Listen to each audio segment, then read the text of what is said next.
Good morning to you, good morning to you. We all in our places with sun shining faces. Good morning to you, good morning to you. Good morning, everyone. Good morning, hello, happy Monday. I hope that you are up. I hope that you are out and about, maybe, I don't know, but maybe you're having your first coffee and enjoying it. Good morning. Let me know in the comments, as always, that you are here, that you are listening, that you are ready for another lesson. Oh, good morning, Pav and Anna. Good morning to you. So, how is everyone? How is everyone? How are you doing?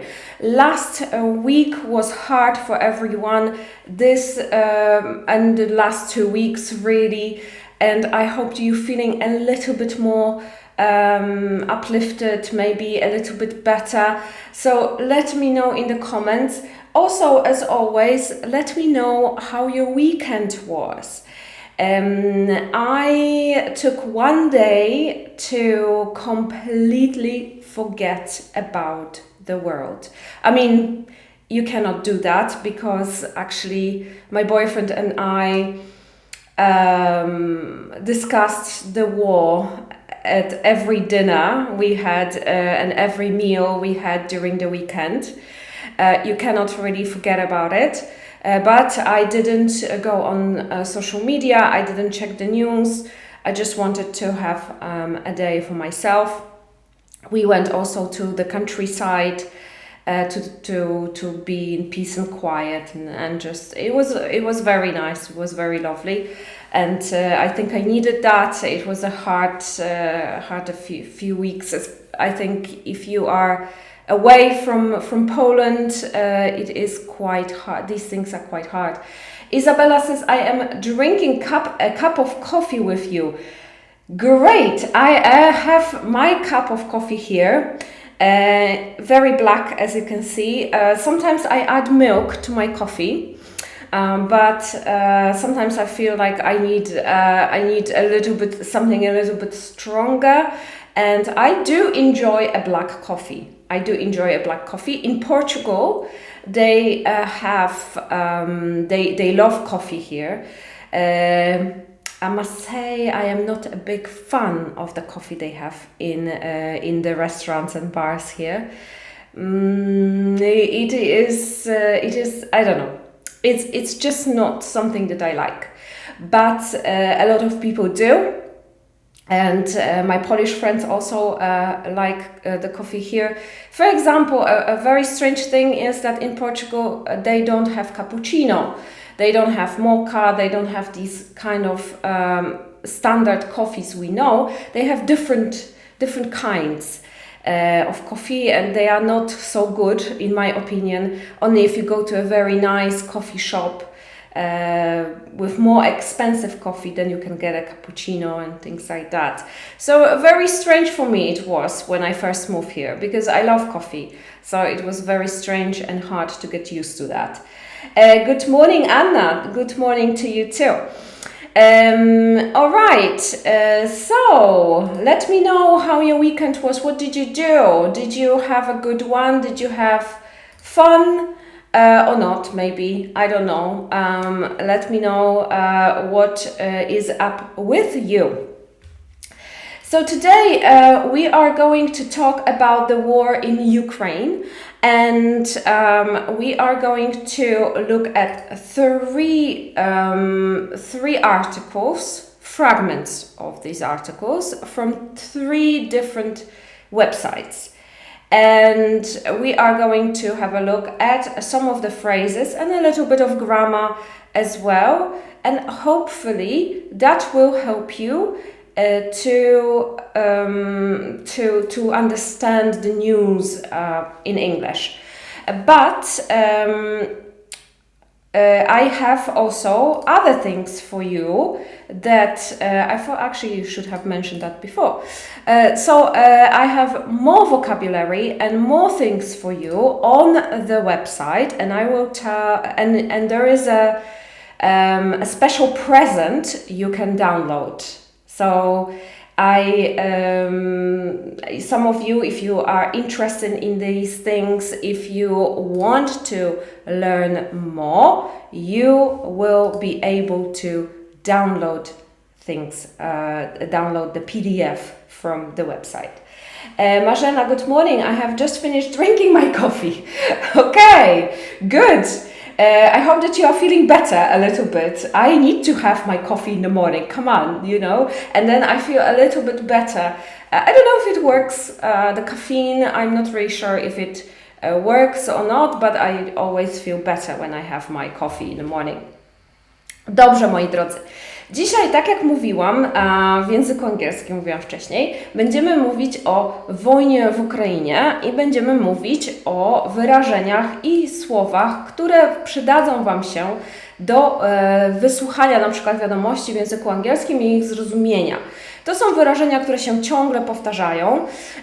Wybrałam 3 portale internetowe, takie duże portale internetowe i 3 fragmenty artykułów z tych portali. Zaznaczyłam słownictwo i będziemy to słownictwo sobie analizować. I troszeczkę gramatyki tam będzie, nie dużo, trochę będzie gramatyki. Dodatkowo jeszcze podsyłam Wam nasz artykuł na blogu, będę o tym jeszcze raz wspominać. W tym artykule, to jest artykuł, który ma więcej słówek niż tutaj będziemy mieli. Będzie miał więcej materiałów, ma więcej materiałów i jest tam prezent do ściągnięcia dla Was. Jest to prezentacja z naszej lekcji, więc dokładnie to, co zobaczycie dzisiaj, będzie w tym PDF-ie, w tym prezencie i dodatkowo jeszcze dużo innych słów, wyrażeń, przykładów, które właśnie pomogą Wam, kiedy będziecie coś oglądać po angielsku, jeżeli chodzi o wojnę, to będziecie w stanie zrozumieć więcej. Dlatego podsyłam link do tego artykułu w komentarzu. Jeżeli na niego wejdziecie, troszeczkę zeskrolujecie na dół, to tam zobaczycie formularz, trzeba tam wpisać tylko imię i swój e-mail i otrzymacie, później musicie tylko potwierdzić w e-mailu, który do Was przyjdzie, że to Wy, i nie żaden spam, ani żaden scam i przyjdzie Wam link do tego prezentu, możecie go sobie ściągnąć na komputer. Także taki prezent ode mnie dzisiaj dostaliście. I oczywiście, hello, yes of course my blood pressure is normal now. My blood pressure is normal too, I think, although I'm not really sure, maybe it's not, who knows. Okej, moi drodzy. Dobra wiadomość na dzisiaj, na sam początek, to zebraliśmy 750 zł na polską akcję humanitarną i dochód z biblioteki w zeszłym tygodniu, cały dochód z biblioteki szedł na pomoc polskiej akcji humanitarnej. Zebraliśmy 750 zł. Bardzo dziękuję tym, którzy zakupili naszą bibliotekę. I oprócz tego pomogliśmy zebrać na pomoc ukraińskiej armii. Była to zbiórka, która nie była być może bardzo oficjalna, była to zbiórka prowadzona przez mojego znajomego, który ma przyjaciela, który walczy na froncie w Kijowie i zbieraliśmy dla nich na bandaże, różne takie profesjonalne rzeczy do użytku w czasie działań wojennych i tam była jakaś apteczka, jakieś takie, wiecie, bardzo specjalistyczne rzeczy, więc zabraliśmy 2000 euro i w zeszłym tygodniu Rafał te pieniądze wysłał do wolontariuszy, którzy zbierali to pod Warszawą. Oni zakupowali to wszystko, ten sprzęt, wszystko i wysyłali konwojem na front. Także dziękuję Wam bardzo serdecznie, naprawdę duża pomoc. Kolejna rzecz, Bootcamp w zasadzie się prawie cały wyprzedał, powiem Wam szczerze. Jest wolna godzina 15:30 z Chase'em, który jest tutaj taki pan na zdjęciu. Chase jest ze Stanów Zjednoczonych. To jest na razie póki co jedna oficjalna godzina. Być może Hanna, którą tutaj widzicie w tym takim, może ja trochę przysłaniam, w takim outficie z koledżu, ze studiów. I być może Hanna by miała jeszcze jakieś wieczorne godziny, ale to trzeba by było się indywidualnie z nią dogadać, także jeżeli jesteście zainteresowani kursem i chcielibyście, żeby to były wieczorne godziny, to ja mogę z Hanną ewentualnie zagadać. Nie mogę nic obiecać, ale prawdopodobnie jakieś takie wczesno-wieczorne będą możliwe. Oficjalnie 15:30, wiem, to są takie godziny już, w zeszłym tygodniu już wyprzedaliśmy ostatnie poranne godziny, takie 10, tam 11. I to są takie godziny, które często są trudne do sprzedania. 15:30 to jest taka dziwna godzina, bo dużo ludzi jeszcze jest wtedy w pracy, ale być może pracujecie w domu na przykład lub nie pracujecie, szukacie pracy, z czym oczywiście też możemy pomóc, bo przygotowujemy do rozmów kwalifikacyjnych czy do biznesowego angielskiego, także być może to jest dla Was godzina. Więc kurs, jeszcze te zapisy będą do ostatniego, jeżeli nie sprzedamy, to nie sprzedamy, nic się wielkiego nie stanie. Natomiast ja będę cały czas ogłaszała, że jeżeli ta jedna godzina będzie dostępna, to będę ją ogłaszać. Jeżeli jeszcze będzie coś tam, jeżeli Hanna będzie może dostępna, to będę cały czas to ogłaszać do początku kursu, czyli do 21 marca. I jak wiecie, 21 marca się zaczyna i trwa do 15 kwietnia i macie zajęcia 1 na 1 4 razy w tygodniu, czyli przeważnie od poniedziałku do czwartku, ale te dni można sobie też wybrać. I tutaj prezent, to miałam sobie sama przypomnieć o tym prezencie, ale jeszcze raz mówię, w komentarzu znajdziecie link do tego prezentu, czyli macie PDF, to będzie ta prezentacja, ona oczywiście nie będzie z tymi wszystkimi informacjami, tylko będzie sam materiał i tam możecie sobie taką ściągawkę ściągnąć, nauczyć się paru słów. Na blogu, pod tym linkiem, który tam Wam dawałam, są również materiały z różnych źródeł, z 3 chyba, z YouTube'a. Tam jest BBC, Vox i coś tam jeszcze. I to są takie materiały, które mówią właśnie trochę o wojnie, ale też mówią o tym, jak konflikt, jak ta cała wojna się zaczęła, dlaczego ona się tak zaczęła. Także chcecie sobie poćwiczyć jeszcze dodatkowo, chociaż nie wiem, czy chcecie słuchać dodatkowo jeszcze o tym, bo na pewno jesteście otoczeni tymi informacjami bardziej pewnie niż ja. No ale jeżeli ktoś by był zainteresowany, to link, tak jak mówiłam, w komentarzu. Okay, so I would like you to tell me what news channels do you watch? Or if you watch any news channels, do you watch it in Polish? Do you watch it in English? Maybe in some other language? If you live maybe in Germany or in some other country, maybe you watch the news in a different language. So let me know and let's chat a little bit about the news channels. So news channels in Poland are, for example, TVN24, TVN24. That's a news channel because you have all the time the news, right? It's like constantly. But maybe you don't use news channels. You can watch some other channel and at the same time you can just watch one time per day. You can watch the news and that's it. Okay, so, Pav says CNN, BBC and Ukraina24. Okay, very interesting. Do you speak Ukrainian or Russian? Do you understand Ukraina24? Is that in Ukrainian language or is that in Russian? What kind of language do they use there? Anna says BBC in English. Very good. I'm very happy to hear that.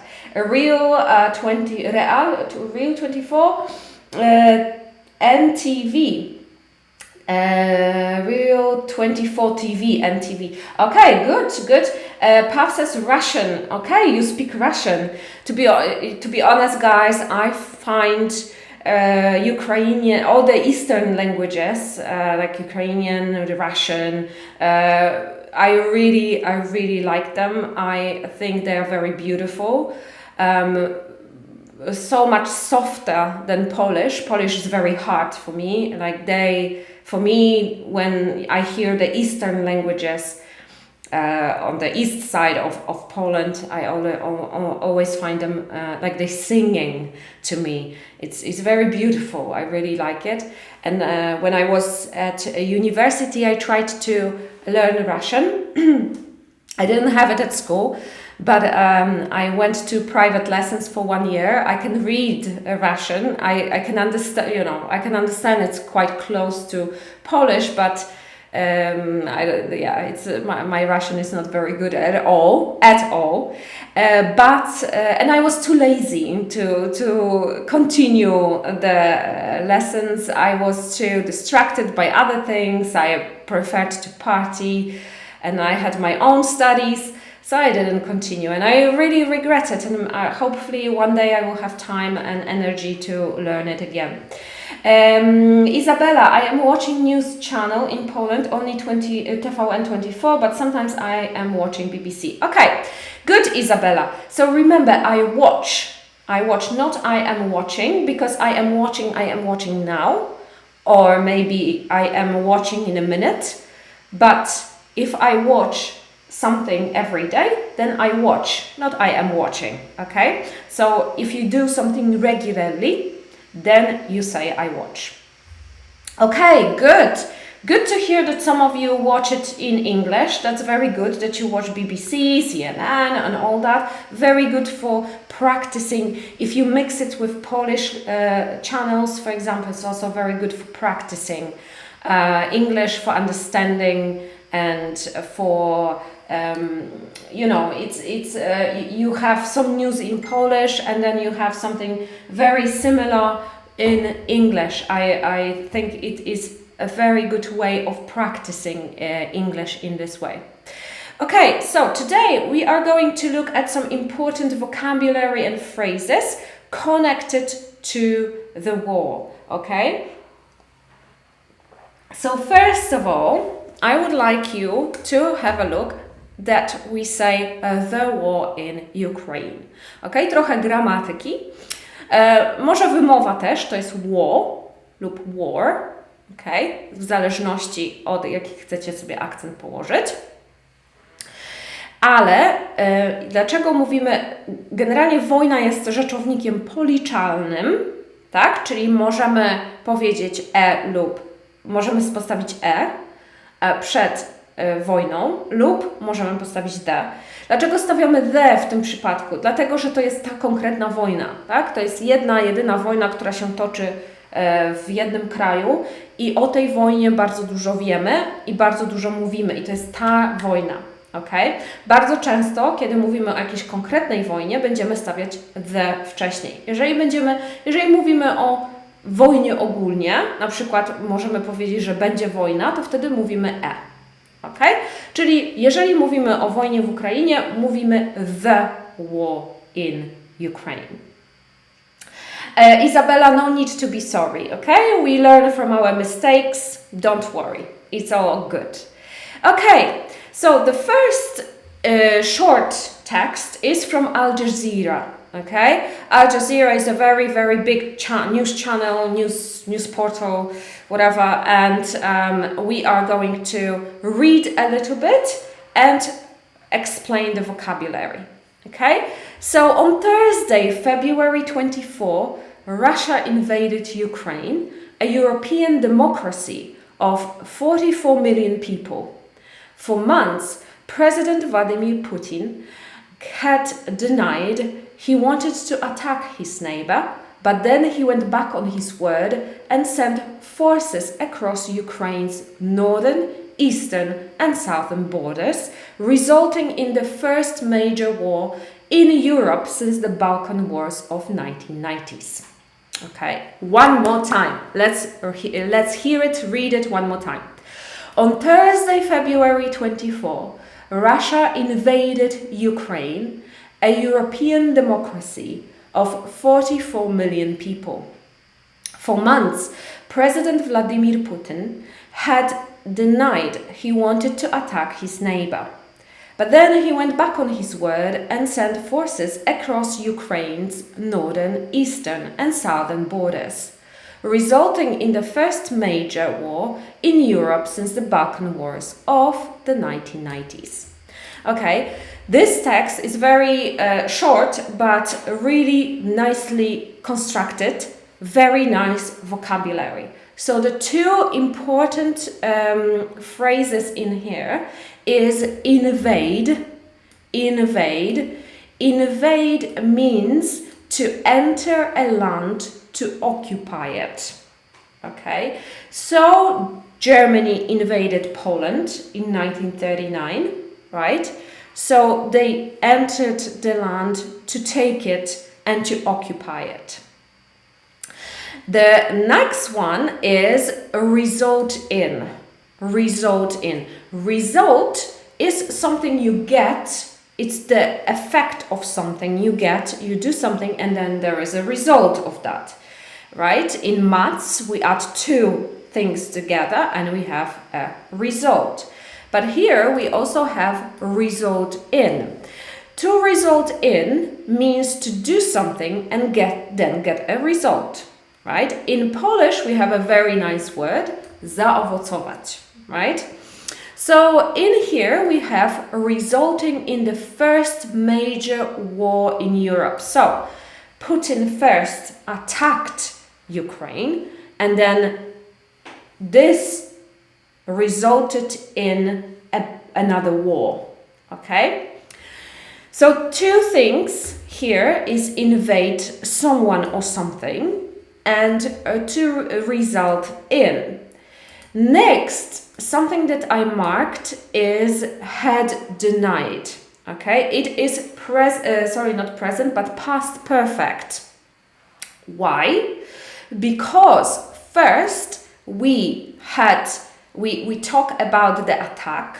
So we talk about the war. So he attacked, he invaded Ukraine. But before this, before he attacked it, he had denied everything. Yeah, people said that he would attack Ukraine, and he had denied it. Okay, so that's why we put past perfect, because it happened before the attack. Right? Czyli mamy tutaj past perfect, tak? Past perfect, czyli czas zaprzeszły, kiedy coś się zdarzyło przed tym. Co jeszcze chciałabym, w sumie nie zaznaczyłam tego, a powinnam była zaznaczyć. To go back on his word. He went back on his word. He went back on his word. So this means that he actually did something opposite to what he promised. He had promised. So he first said, well, no, I'm not going to attack. It's fine, everything is fine. But then he did something completely different. Okay? So this is a very nice idiom, very nice phrase, to go back on someone's word, to go back on my word. If I go back on my word, I promise you that I will do breakfast every week, but then I go back on my word and say, sorry, I will not do that.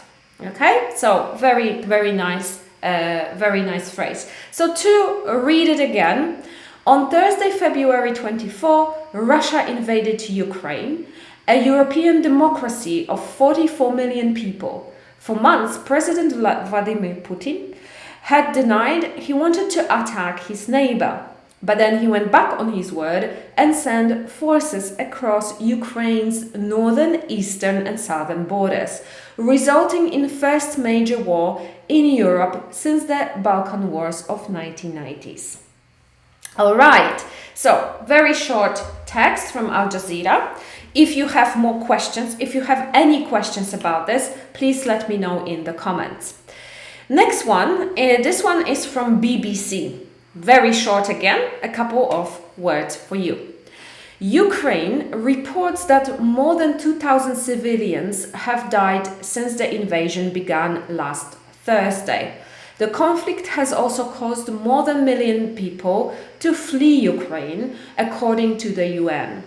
In a Facebook post, Mr. Kolkeyev, I am not really sure, said Russian forces were in control of Kherson, a port on Ukraine's southern Black Sea coast. Okay, so he was writing this on Thursday last week, so some of the data here is probably not correct anymore. Probably there are more people that escaped and so on, but doesn't matter at this point. So again, Ukraine reports that more than 2,000 civilians have died since the invasion began last Thursday. The conflict has also caused more than 1 million people to flee Ukraine, according to the UN. In a Facebook post, Mr. Kolkeyev said Russian forces were in control of Kherson, a port on Ukraine's southern Black Sea coast. All right, so here we have a couple of phrases again. We have Ukraine reports. Okay, then you probably in Polish we have a very similar word. We have raport, right? Here is a report if it's a noun, czyli jeżeli jest rzeczownikiem, to jest a report. But it can be a verb, czyli może być też czasownikiem. Okay? So here we have a verb, czyli mamy tutaj czasownik. To report. To report is to tell about facts that took place. Okay? In Polish we have zaraportować lub zdać raport. So if we want to have, we use it in the news all the time. If someone is saying a fact, if they're talking about some facts, if we have in business, we also have to report, right? We can say that the employees report that the project has been finished, for example. So a lot of times we can use that verb. So instead of saying Ukraine or the government says or something like that, we can use the word report. So Ukraine reports that more than 2,000 civilians have died since the invasion began last Thursday. Okay, so here we have some grammar. Have died since. Okay, so what is that? This is present perfect. Present perfect will be used in the news when they talk about something that hasn't finished yet. So the war is still ongoing, the war is still there. So because of that, we will use present perfect a lot. Okay, unfortunately, this is, once the war is done, once the war is finished, we will talk about it in past simple. We will say that so many people died in the conflict. If we talk about the Second World War, we will talk about it in past simple because it's finished, right? But here it hasn't finished, sadly. So we will talk about it in present perfect. So Ukraine reports then that more than 2,000 civilians, I'm sure that you already, if you don't even know this word, then probably you already know what it is. So not people in the army, not people in the military, yeah? So Ukraine reports that more than 2,000 civilians have died since the invasion began last Thursday. Next one, very, very nowadays, I think a lot of news channels talk about the refugees, okay? So the refugees are people who escape a country. If there is a war or some conflict or something, they run away from their country. So a lot of news channels nowadays talk about this. So flee Ukraine, flee. To nie jest flee, które jest pisane przez EA, bo to oznacza pchłę, natomiast flee przez 2E oznacza to run away. To flee it means to run away, czyli uciec skądś. So if we talk about the place where they escaping from, then we say flee something, flee a place, flee somewhere. So we would say they are fleeing Ukraine, they're fleeing Germany, and so on, right? So we would add the country here. Next one is according to. According to means to state by.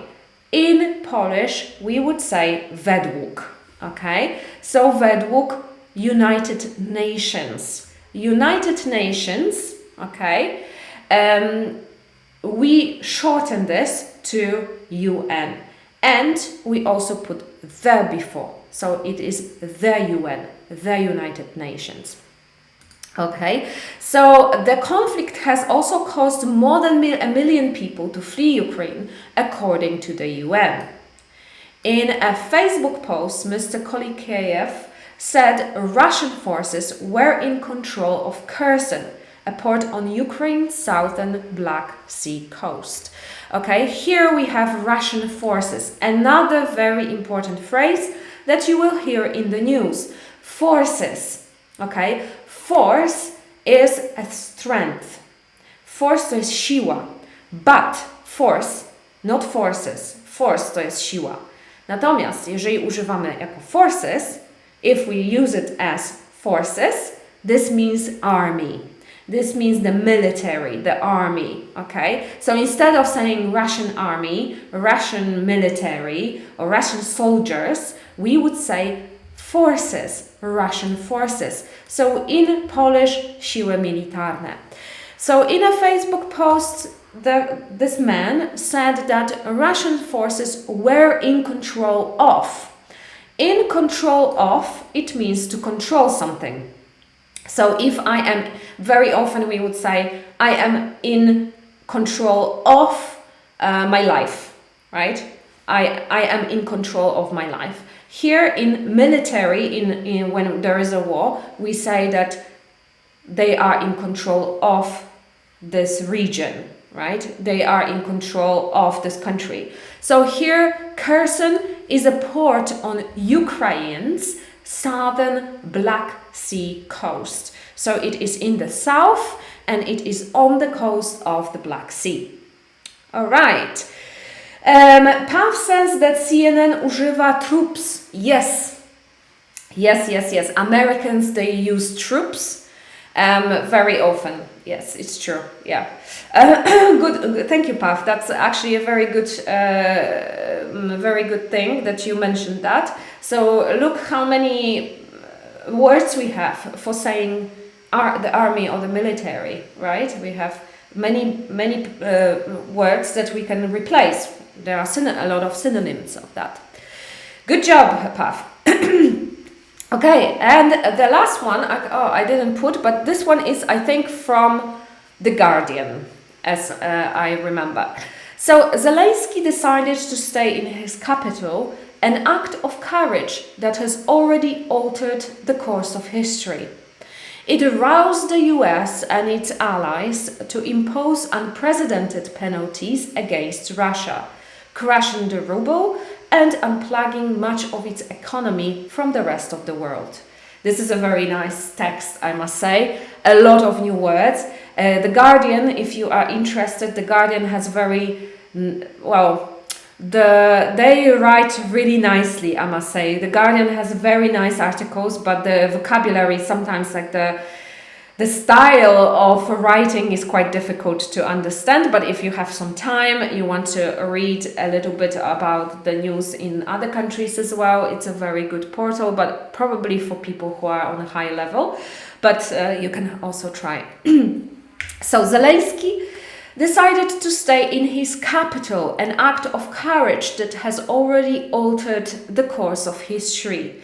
It aroused the US and its allies to impose unprecedented penalties against Russia, crushing the ruble and unplugging much of its economy from the rest of the world. Now, let's have a look at these beautiful, beautiful idioms and phrases. So here we have an act of courage. an act of courage. An act of courage means an activity that shows that you are brave. Okay, so in Polish we say akt odwagi. So something you do something to prove that you are a brave person. And I'm not sure what else can be an act of courage at the moment. Nothing comes to mind, but there are a lot of in Ukraine. I think at the moment there are a lot of news that show acts of courage of the people there, and we can see it all over the internet at the moment. So Zelensky decided to stay in his capital, an act of courage that has already altered, very nice word, alter. To alter is to change something, okay? And I think that instead of saying change, you can say alter in many different cases, okay? So an act of courage that has already altered the course of history.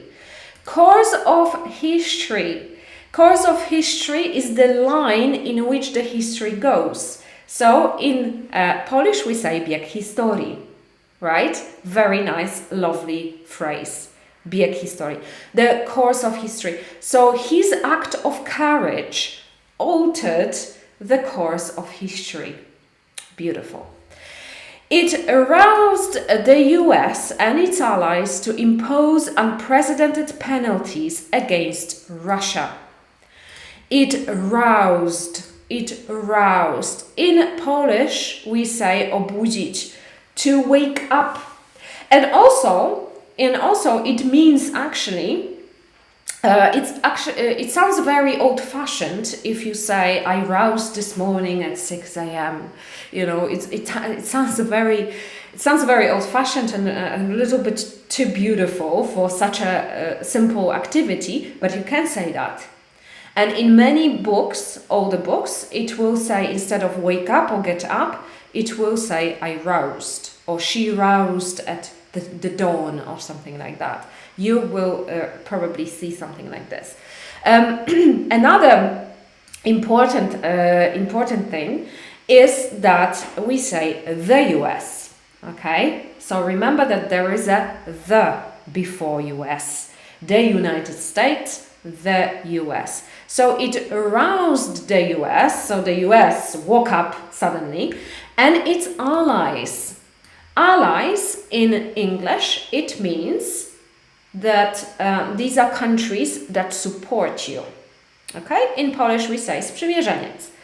Allies, also in the Second World War, we say we had alianci, right? And they are called in English the Allies. It's also, but with a capital letter. We would write with a big letter at the beginning because it's a name of these countries. So it roused the US and its allies. So it woke up the US and the countries who are working with the US to impose unprecedented penalties. So here we have a word impose. So impose, it means to force on someone. So we can have that there was a law imposed on Poland, there was some rules imposed on me. In many other cases, except the war, we can talk about imposing something. So narzucać, to force on someone. Unprecedented, it means it is not familiar, so something new, something that we've never had before. So in Polish we would say niespotykane, so something that is not really seen, we don't see it often, it's very special, unique in a way, maybe strange too, it's a stranger as well, so unprecedented. A penalty in football, if you watch football, there is a penalty. I said it's a financial punishment. It's not really only a financial punishment, because in football, for example, if you do something wrong, you have a penalty. You get a yellow card, you get a red card, and that's a penalty too. So it's not always financial, but let's say it's a punishment. And here we have that these countries, the US and the allies of the US, imposed, so they forced some penalties, some punishment that were not seen before. They are very special. They're not something that we've done before. Crushing the ruble and unplugging much of its economy from the rest of the world. So crash is to collide violently. Zgnieść usually. Crash, zgnieść, zniszczyć. I can't remember the other Polish words for that, but more I think here we mean that it just fell, right? It just fell and it's not worth much anymore. And unplug is to disconnect from something. Disconnect, odłączyć, unplugged, odłączyć. Unplug when we have the electricity, right? We have electricity and we have you put it in the power, you unplug it, right? I don't know, some of you probably know this, when there was MTV, remember MTV? A music channel, and they had concerts and they were called Unplugged. So there was lots of all these bands like Nirvana, Roxette, Florence and the Machine nowadays. I saw some of the other very, very famous bands, and it was unplugged. The concert was called Unplugged because they didn't use electric musical instruments. So it was all very acoustic, right? So they didn't have like electric guitars or some other keyboards and things like that. It was all very nice, like calm and stuff. So it was called Unplugged because they didn't use electricity for that. But here we unplugged Russia from the rest of the world, the economy actually from the rest of the world. Okay, so Zelensky decided to stay in his capital, an act of courage that has already altered the course of history. It roused the US and its allies to impose unprecedented penalties against Russia, crushing the ruble and unplugging much of its economy from the rest of the world. Okay, so before I would say, maybe I'll remind you about this again. So quiz, zaraz sobie zrobimy quiz. Tylko jeszcze podam link do strony, gdzie możecie odebrać sobie te slajdy. I te slajdy zawierają jeszcze więcej materiałów, także polecam. I robimy sobie quiz. Mam nadzieję, że coś tam zapamiętaliście. Mam parę pytań. Ok, pierwsze. Before he attacked Ukraine, Putin, something, wanted to do it. He wanted to do it. Had denied, has denied, or have denied. Alright? Czekajcie sobie, żeby mi twarz nie zakrywała. Before he attacked Ukraine, Putin, blah, blah, blah, blah, blah, he wanted to do it. Had denied, has denied, or have denied. Okay? Paulina, Anna, Joanna, Pav. Okay, so here, remember, when did it happen? When did it happen? Is it happening now? Daria, okay. Good. So, whoever said A is right. Had denied. Had denied. Czyli tutaj odpowiedź A jest poprawna. Tak, wiecie, szybko wytłumaczę dlaczego, bo widzę, że dużo osób miało z tym problem. Dlatego, że, moi drodzy, to, że on zaprzeczał, to po pierwsze jest czas przeszły, tak? Po drugie, on zaprzeczał zanim zaatakował Ukrainę. Czyli jeżeli mówimy Jeżeli sobie teraz spojrzymy wstecz, dzisiaj sobie spojrzymy wstecz, to na linii naszego czasu, w naszej przeszłości, tak, on zaatakował Ukrainę, a przed tym zaprzeczał, że on chce to zrobić. Dlatego tutaj musimy postawić past perfect. Tak? On zaprzeczał, zanim zaatakował. To jest czas zaprzeszły, gdzie coś oznaczamy to, że coś stało się, zanim się stało coś innego. Okay?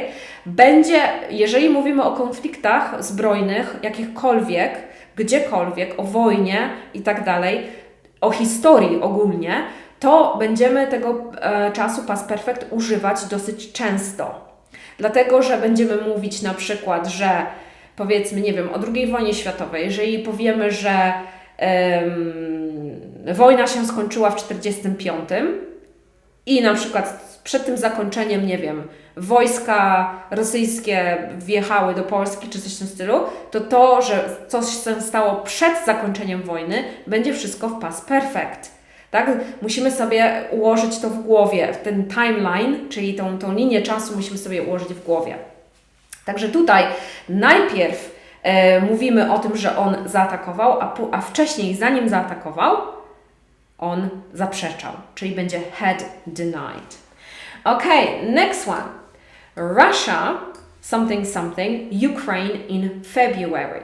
Insulted, invaded, involved. Insulted, invaded or involved. Muszę dokończyć moją kawę, bo mi styknie. Prawie zimna. Okay. Paw, Anna. Okay, anyone? Anyone more? Okay, Joanna. Okay, good. So B is the correct answer. B is the correct answer. Invaded. Okay, najechać. Invade, najechać. Russia invaded Ukraine in February. Okay? Z tych trzech słów jeszcze można by było użyć ewentualnie insulted. Ale tutaj bardziej insult to jest ubliżyć komuś, tak? Więc jeżeli ktoś myślał, że no nie, jeżeli chodzi o kontekst, to zupełnie nie, ale jeżeli chodzi o to, że to są, że te dwa słowa insult i invade są negatywne, involve to, jak to się mówi involve? Pomóżcie mi.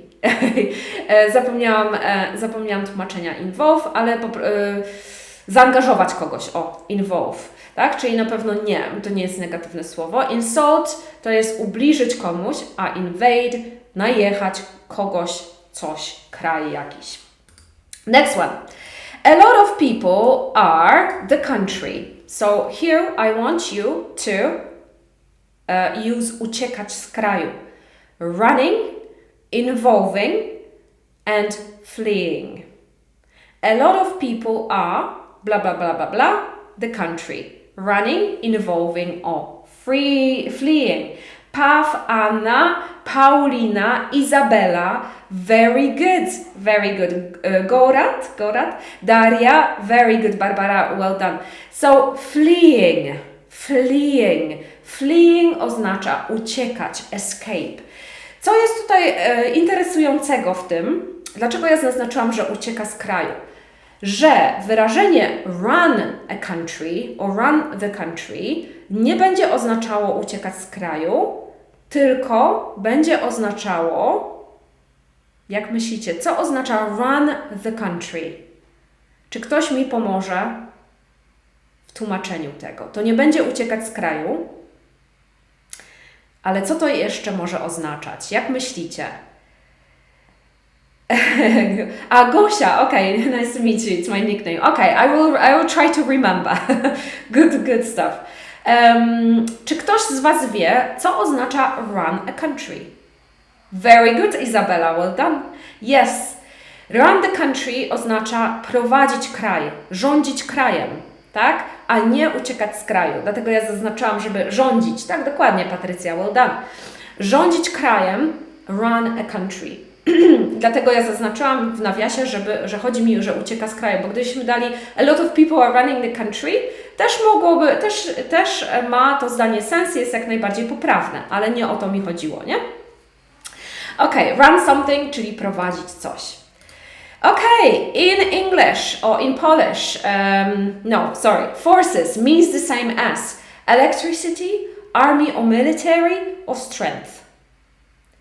Forces means the same as electricity, army or military, or strength. Paulina and Patricia, Daria, Paf, well done. Of course, very good. You remember, good job. Army, so forces means the same as army or military. As Paf said, Americans always very often say troops too. Good job, everyone. Good job. So army and military. Force, then it means power, right? But forces means military or army. Good job. Next one. Zelensky changed the history. Invaded, encouraged, or altered. Zelensky, we want the same word as change. Zelensky invaded, encouraged, or altered the history. Anna was first. Well done. Anna today is on the case. She is going strong today. Anyone else? Paulina. Good. One more person. Paf, Patrycja, Agnieszka. Excellent. Okay, yes, altered. So this means to change. Alter the history. Change the history. Well done. Good job. The course of history means in Polish historyczne danie, historyczne wydarzenie lub bieg historii. This one is easy, I think.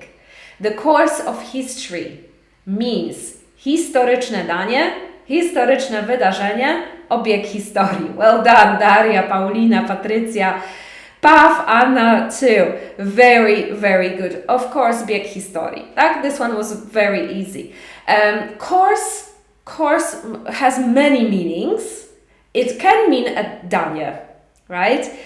This is a very delicious course, or this is a very good course. It can mean many other things, right? But here, the course of history then means bieg historii. And the last one is his political support in this decision. Aliens, allies, allies. Aliens, allies, allies. Okay, A, B, or C. Patricia was first. Patricia is also today definitely not sleeping. Paulina, okay, Anna, all right. So, Paf, Isabella. Some of you say A, not A, nie A. A, aliens, okay, pisane tak, mówione zresztą też tak. Aliens oznacza kosmitów. Alien. Ally to jest sprzymierzeniec. Allies, tak? His political allies support him in this decision. Okay? So, B było poprawne. B is correct. Well done, everyone. Good job. Więc nie zapominamy o prezencie. Mam nadzieję, że sobie już ściągnęliście i już będziecie sobie pracować z tym. Parę, moi drodzy, ogłoszeń na sam koniec dla uczniów lub dla tych, którzy się chcą dołączyć do nas. Daniel, który uczył parę osób, tutaj widzę, że stąd też, wrócił z długiego urlopu. Szczęściarz jest na Kostaryce teraz i dlatego dostępne są godziny z nim wieczorne i popołudniowe. Jeżeli jeżeli chcielibyście, na przykład mieliście przerwę, jak go nie było, chcecie wrócić, to czekam na Wasze wiadomości. Jeżeli chcecie się też przyłączyć, mieć z Danielem zajęcia, to również jest taka możliwość. Dodatkowo Alana, jeżeli są osoby, które miały też przerwę i chcą wracać do Alany, to taka możliwość będzie dopiero w kwietniu, po 15 kwietnia. Ci, którzy mają teraz pakiety i chcą po prostu wykupić kolejny pakiet i zacząć od razu, to jest oczywiście, nie ma problemu, natomiast osoby nowe i osoby, które miały przerwę dopiero od kwietnia, dlatego że Alana po prostu musi mieć miejsce dla Was, tak? Jeżeli Wam zależy na zajęciach z Alaną, to tylko od kwietnia. Natomiast oczywiście wszyscy inni nauczyciele, którzy tam są i będziemy mieli też nowych nauczycieli, to też nadal przyjmują na zajęcia. Parę rzeczy też chciałabym tutaj zwrócić uwagę na tych, w zasadzie nie tylko do moich uczniów, nie tylko do naszych uczniów, ale też do Was, jeżeli się uczycie z nauczycielem. Pamiętajcie, że jeżeli chodzicie tutaj może nie na kursy grupowe, ale na przykład na takie 1 na 1, to są, pamiętajcie o tym,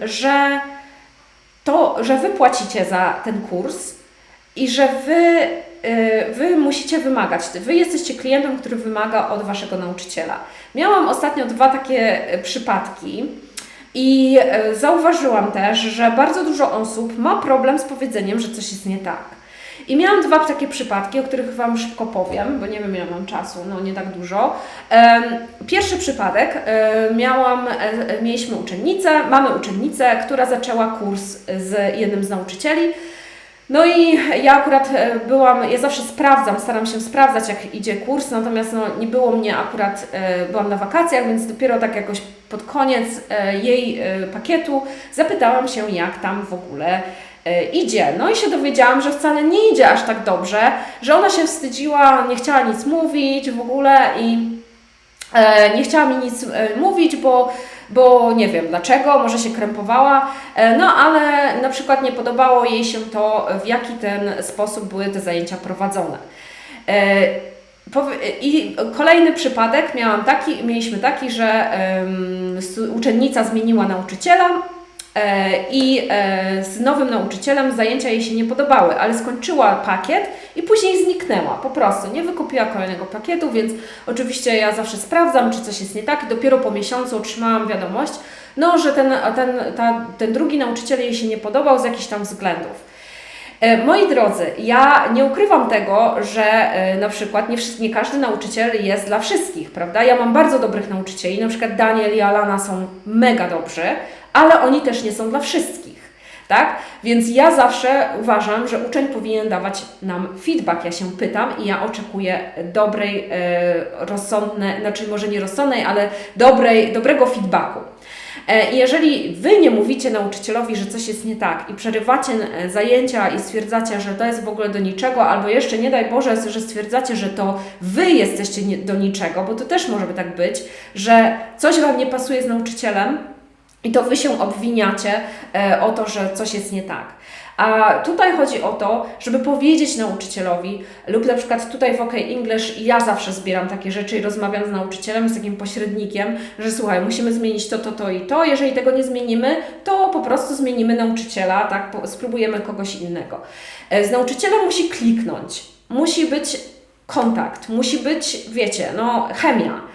Jeżeli tego nie ma, to trzeba zmienić nauczyciela. Lub oczekujemy czegoś od nauczyciela, chcemy uczyć się tak, a nie inaczej, bo często już u osób dorosłych szczególnie jest tak, że mamy swój własny system i takiego systemu oczekujemy też od nauczyciela i ten nauczyciel tego nam nie daje, to trzeba coś powiedzieć. Nie możemy po prostu czekać, aż się ta druga osoba sama domyśli. Więc jeżeli pobieracie lekcje u nas, jeżeli pobieracie lekcje gdziekolwiek indziej, pamiętajcie o tym, żeby nauczycielowi mówić, jeżeli Wam coś nie pasuje. W ten sposób również pomagacie nam udoskonalać zajęcia, robić je ciekawszymi, czy nie wiem, wiecie, po prostu sprawiać, że kurs, na którym jesteście, jest o wiele ciekawszy i lepszy.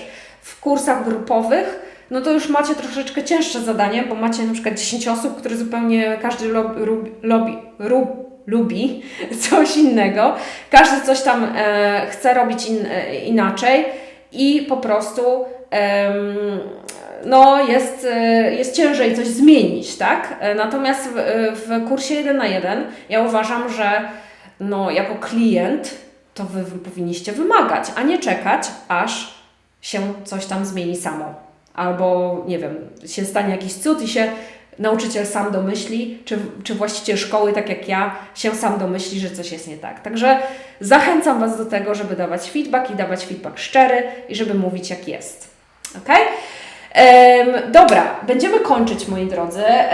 Jak Wam się podobała lekcja, jeżeli chcecie, jeżeli przychodzicie tutaj, jeżeli korzystacie z materiałów, jeżeli dowiedzieliście się dzisiaj czegoś nowego, to poproszę o serducha, o kciuki w górę, o uśmiechnięte twarze, o podzielenie się również live'em z kimś innym, jeżeli macie kogoś, kto by chciał skorzystać z czegoś takiego, tak? Może ktoś chce się uczyć, może macie jakichś znajomych, którzy chcą się uczyć angielskiego lub uczą się angielskiego, to się podzielcie z innymi. Ja nigdy nie mówię, ale jeżeli byście chcieli, jeżeli jesteście na Instagramie, to my jesteśmy również na Instagramie pod okenglish.pl. Ja staram się tam wrzucać co jakiś czas. Myślę, że nauczyciele po jakimś czasie przejmą to konto. Na razie póki co coś tam się dzieje, ale jeżeli chcecie nas jeszcze wspomóc, to proszę bardzo okenglish.pl. I'm starting my morning coffee. How many coffees do you drink, guys, per day? Do you drink a lot? I drink 2. At least I try to drink 2. So I drink one after breakfast, or today, on Mondays, I drink when I do my live video, and then I drink another one during lunch, usually. Isabella drinks 3 cups of coffee. I think 3 is okay. I used to drink 5 when I was younger, but I stopped that. I don't think it's very good. But I love coffee and I could drink it all the time, really. A really nice moment in our bad time. Gosia, I hope that you at least, I know that the subject was connected to the bad time, but at least, we learned something new, and yeah, I hope that, and if you're drinking coffee, I hope you're enjoying it too. So it is a nice moment as well to just sit down, take a breath and get some rest from all these bad things. That also good things. There are some good things in those bad times too. Okay, guys. So I will finish. Thank you so much for coming. It was lovely. It was a pleasure. And I will see you next week at 9 o'clock. Have a lovely, lovely week. Have a lovely Monday. And see you next week. Bye bye.